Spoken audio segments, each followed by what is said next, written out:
চোখের পানি যদি কোনো দোয়ার মধ্যে পড়ে আপনি বুঝে যাবেন এই দোয়া আল্লাহর কাছে কবুল। চোখের পানি এত দাম। দুই ফোঁটা পানি আল্লাহর কাছে সবচাইতে প্রিয়। এক হচ্ছে জেহাদের ময়দানে শহীদের শরীর বেয়ে ঝরে পড়া রক্তের পানির ফোঁটা। দ্বিতীয়টা হলো অনুতপ্ত বান্দার চোখের পানির ফোঁটা।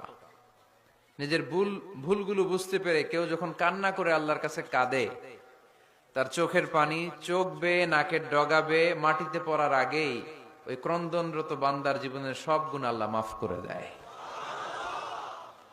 এজন্য কান্নার কোনো বিকল্প নাই, কাঁদতে হবে। কাঁদলেই ক্ষমা পাওয়া যাবে।